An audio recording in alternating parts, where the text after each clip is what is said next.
we are here to make some kefir with you. I want to show you the process here because it is so easy to do. Probably one of the easiest things I do in my kitchen, which is telling you something. I say that it's a little bit more of an art than a science because you are working with live cultures. So what is kefir? It's basically fermented milk. So you need to be thinking like fermented foods like sauerkraut, sourdough bread, kimchi, that kind of thing, except for we're gonna do that with milk. I list some of the health benefits in the blog here below because wow, it is so good for you. I'll run through it really quickly so that you can kind of get an idea of what it's like. I make a half gallon every day because that's how much we like to drink. For your family, I would suggest starting with a quart. I put my kefir grains in this jar last night and you can see that it's starting to separate. What's happening here is it's getting really bubbly. So the kefir grains are starting to break down the lactose in the milk and they're starting to make all that amazing stuff. I just want to give you a look at this because this looks kind of funny. The first time I made kefir, I thought I had made something horrible. But this is normal. This is okay. It's effervescent. So sometimes when you pop this lid, you will get like a release of gas from there, and that's okay. There are grains, and then there's your kefir in there. We need to get that strained out.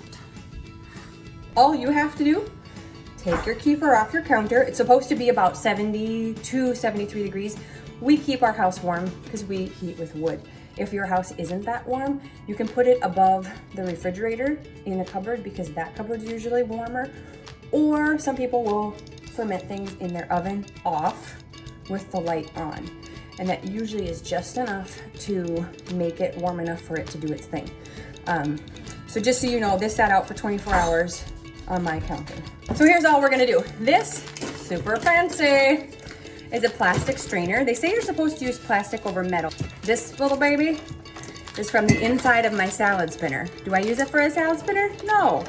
It's just a flexible colander. You could probably find one of these at the dollar store. So I'm gonna put this in a bowl, and then I'm gonna take the entire contents of this and dump it in here. Sometimes you have to give it a little shake, a little pat. Then I'm going to switch the camera here so you can see this. This is a little bit less than a 24-hour ferment. The longer you ferment it, the thicker it will get. So you're gonna start to see those grains separate. Just shake it a little bit, see that? They're gonna look like little cauliflower balls that are like jelly. So what you wanna do is you just wanna knock off most of the kefir, like that. Okay, and you'll see that the kefir, the fermented kefir is being separated, okay? So this is not rocket science what we're doing here. Now I have a lot of kefir grains because I do a half a gallon and because they're always multiplying. You don't need this many.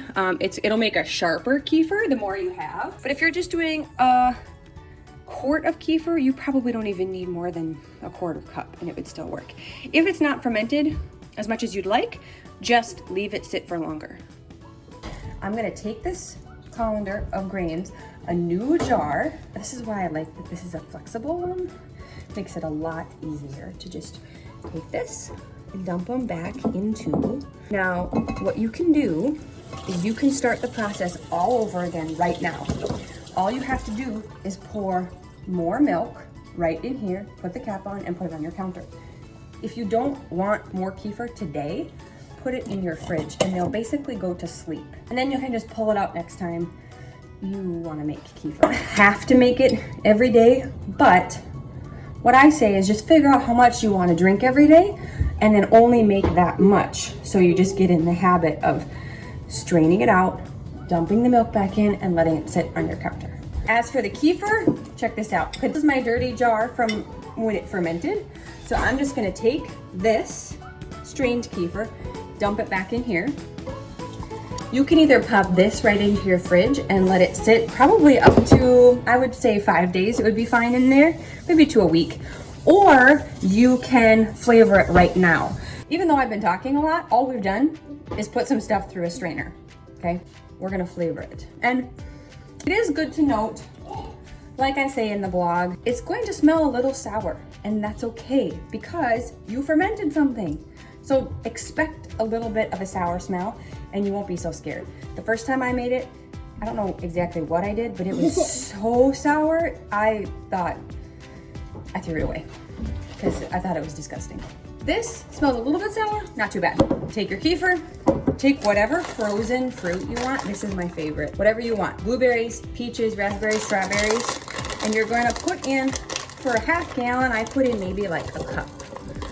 Put some vanilla. I use imitation. If you want to use real vanilla, great. Don't be shy. So for a half gallon, I'm going to put maybe 2 teaspoons. For a quart, I would maybe put 1 teaspoon. I'm going to sweeten it with honey. You can use any natural sugar that there is. Obviously, if you need to use real sugar, that's fine too, but if we're going to be drinking this on the regular basis, it would be best if it was something natural. So honey, maple syrup, monk fruit sugar, some people use stevia, coconut sugar, any of those things. So I put probably 3 tablespoons of honey in. My goal was to make it palatable to my family because I saw all this evidence for why it was good for us that I wanted to make sure that we liked drinking it. So I started with less fermentation time and a little bit more sugar, and everybody loved it. And then we just went from there. Now I do a little bit less sugar and more fermentation time, and everybody still loves it. My kids love it. Jonathan drinks at least a quart a day, and it's just so good for us. It's more art than science. I have a personal size blender that I would blend, or you could put it in a big blender. My new favorite thing is a stick blender. If you don't have a stick blender, I got one for Christmas and I love it. I use it for everything. You have all of your ingredients in there. Check out the way that it looks. Acknowledge the fact that, wow, that looks interesting, but this is going to be amazing. Right.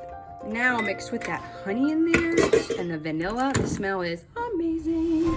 It's a pretty thin ferment. That's because I didn't let it go all 24 hours. If you're just starting, I would suggest not having it go all 24 hours first because it won't be quite as strong. So all we did was strain it, threw our ingredients in, and stick blender it. Check this out. Okay, pretty thin because that shorter ferment time. But with that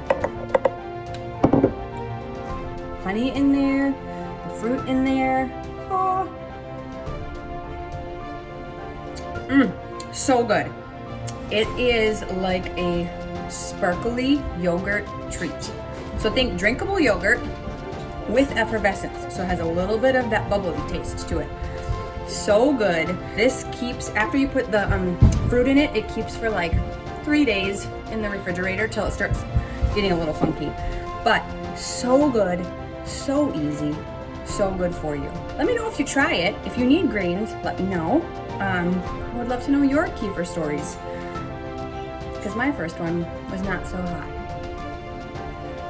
Try it out.